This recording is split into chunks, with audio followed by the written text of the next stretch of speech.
All right, so in this video, I'm going to get into staking and getting into liquidity pools and all that fun jazz if you're just planning on just letting your stuff kind of chill in the background for a little bit, because this is a new exchange. There's a lot of kind of like copycats, I guess, for pancake swap. It's pancake swap just kind of like took over the market. And as you can see, this thing's like at $41, which is crazy.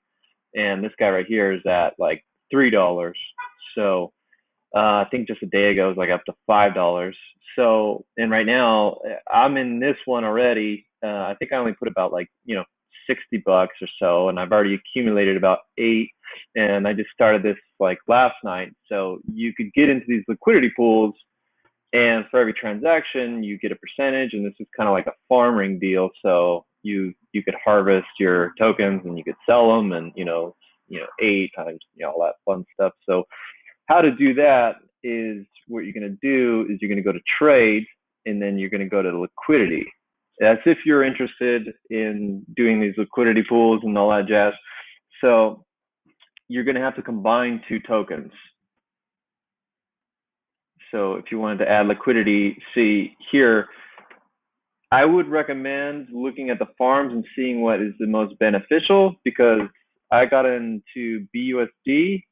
See, that one has the 5,000 return, and BNB only has the 4,500 return. So ideally, you go back to trade and you go to liquidity, and then what you're going to do, you're going to go add liquidity. I went ahead and traded my BNB for BUSD. I went over here and swapped that out. Then you would type in BUSD. Boom, put that in. Well, I don't have any right now, but then you can go ahead and do Panther swap, and then it should show on the bottom here. You just click max, and because these two have to be at a balance. So if you have like $100 in BUSD, you want to have $100 in Panthers. So you're going to go ahead and need to buy $100 worth of Panther to create liquidity.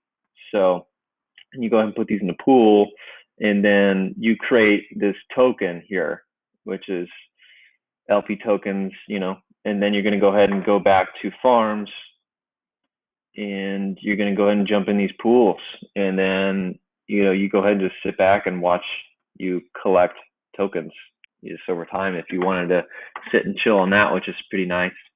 Oh yeah, I didn't really go over too much on KuCoin. KuCoin is a pretty nice exchange that I like to use. I would recommend getting the mobile app for your phone, because you could every day you could check in and you get these little candies, and then they have like a little roulette thing that you could do, and you could gain stuff or whatever. So it's nice. Then I also recommend at least having like 6 KCS, because when you get like a daily bonus, they'll give you KCS for holding KCS, which is cool.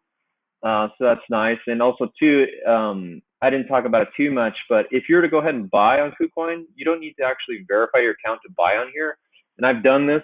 I actually prefer doing this because, it takes about an hour for a transaction to go through, but then you could put that into your Binance wallet automatically. Because if you were to buy on Binance US, the thing that sucks about it is it gets in like a 6-day lock period, and you can't do anything with the stuff that you bought. So if you want to go ahead and buy something and do stuff with it, I'd prefer to buy here, So it's like you enter the amount that you want to buy, and then you could put in what you want to buy. So ideally it's just USDT. So you could buy whatever you want with that on this exchange. So like if you put in like $300, big spender, watch out. It'll show you the best offer, because they're going to take a percentage of what you spend. So you're going to get 285. So I know there's probably better ways to do it, but this is kind of how I do it. So then from there, it'll go to your assets. It'll transfer, and it'll give you a little notification when you receive, and the email and all that fun stuff. Then you transfer that over to, you ideally, if you're planning on buying stuff on pancake swap, you would buy BNB through this exchange and send it to your Binance and send it to your MetaMask. Then you'll be loaded up and good to go. So that's just kind of a brief run around on how to buy stuff